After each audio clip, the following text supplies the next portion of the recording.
there's Dillon's rule. Dillon was a Iowa Supreme Court justice who said that municipal governments are simply whatever the state government says they are. Nothing more, nothing less. They have only the powers that the state government gives them and no other powers. And if they go beyond what the state government has said, they're violating the law. And I'll show you how our ordinance addresses that problem.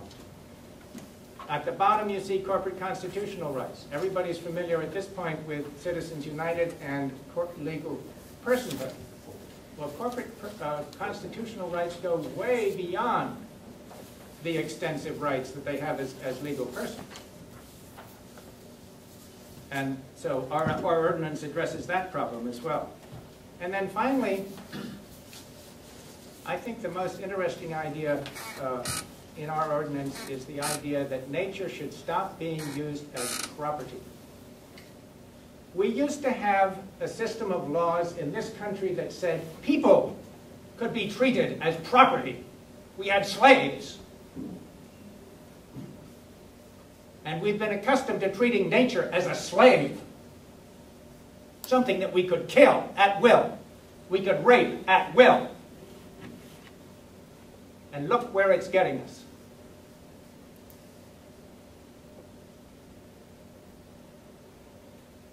So our ordinance addresses all of these things. If you look at, oh, I gave it away.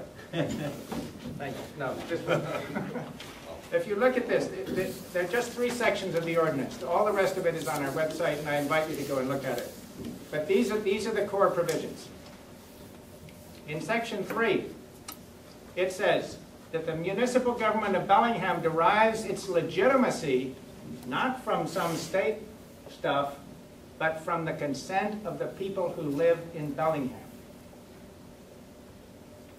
That's the same principle that that this whole country used in when we declared independence from England. We said, okay, in section 3C, we say that ecosystems in Bellingham have a right, their own right to thrive. And the people of Bellingham are the ones who get to protect the rights of the ecosystems in this city. And we say in 3D and 3E that both the people of Bellingham and the natural ecosystems have a right to a sustainable energy future and a right to a natural climate. Then in section 4, we talk about the things that are banned. And one of them is the transportation of coal through Bellingham. If you look at the rest of the ordinance, you'll see that we found 22 reasons, and we just ran out of space. 22 reasons why anybody would object to this coal project, ranging from the very local, the noise of someone who lives by the tracks, up to global climate change and ocean acidification, which affects everybody in the world. This project affects everybody in the world. We address the problem of corporate constitutional rights in 4B, and we address the problem of state preemption in 4C. And then in 5, it talks about how we enforce this. Either the city itself or any resident can bring an action for an injunction, which is a court order, to stop doing the thing that's banned by the ordinance, namely transporting coal, or get damages. Let's see, what else do I need to talk about? I think I'm done. Am I done?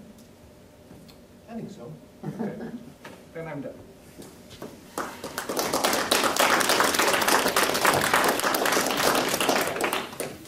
You're up. For the record, that was about 15 minutes, but you guys are more than welcome to do 15 minutes. Or whatever you choose. Go ahead. I'm trying to get to the audience questions, so I'm going to be fast. My name is Perry Eskridge. I'm an attorney here in town. I also do government affairs work for the Whatcom County Association of Realtors. I too started out in a career that I didn't find necessarily that rewarding. I was a government attorney in the state of Montana, worked for a Special Assistant Attorney General for various departments. The last one was the Department of Corrections, which, interestingly enough, was more exciting than most people would think. I came out to Bellingham to be the Assistant City Attorney. I was here for just a short period of time, and then I had the opportunity to go to the Federal Aviation Administration. Federal Aviation Administration was a position I held on September 11th, 2001. That was a very interesting day in my career. I like to point to reinforced cockpit doors as some of my finest work. So, a few years ago, I had the opportunity to sort of get out of the government race, and I thought, you know, it's time to use my powers for good. And I came home to Bellingham here. My wife and I moved here from Montana about 4 or 5 years earlier. And the opportunity presented itself to use skills that I had obtained as a lobbyist for those various departments in Montana, to put those to work for the real estate industry in Whatcom County, which is very rewarding, I find, because where else do you get to help people go out and find their first home, move their family into a new home, watch them start their lives. Right now, in my private practice, I'm trying to help some of those same families hold on to their homes through foreclosure processes and short sales and what have you. So it's kind of come full circle, and hopefully before too long we'll be back to the point where we're helping people with questions about financing and where they're going to move next. But in the meantime, I find myself arguing pretty heavily for property rights. From the standpoint of homeowners, people who are working in the real estate industry. And I'll give you a little bit of perspective where that comes from. I have a different view on a lot of things than the other side here. But it comes from some practical work as you know, a kid growing up in Montana, where I was born and raised. For example, in Montana, I learned everything I needed to know about ecological stewardship and everything from my grandfather. My grandfather had a expansive forest land holding that he managed. He was a lifelong forester. He bought the property using money that he inherited from his father. And we were required to spend our summers up there working, cutting timber, which not a lot of people around here like that. We clear-cut land. That's what we did. My grandfather, though, he was a staunch advocate that nature is not property, although he did own it. But more importantly, nature was something that needed to have stewardship of it. That we, being the human beings placed on this earth with control over everything, had an obligation to be stewards of the land. And I'll give you a really good example of something that if you are not a steward, then you end up creating more harm than you do good. We, and my grandfather fought this all the time. We would go out and clear out the underbrush. We would take down the trees. We would cut healthy trees sometimes because you needed to thin them out. And a lot of people said my grandfather should let his forest thrive.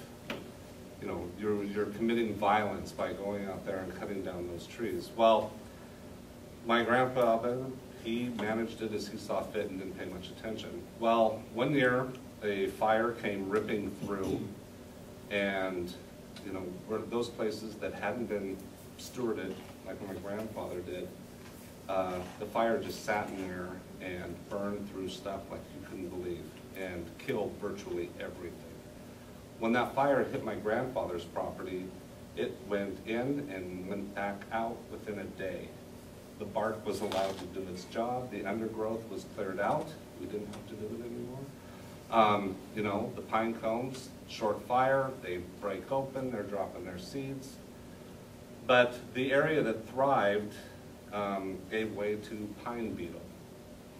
They love dead wood, and they thrive in that environment. And within a few years, not only had my grandfather lost a lot of his timber to that, but you can see what happens. Two definitions of what it means to thrive colliding right there on a property line.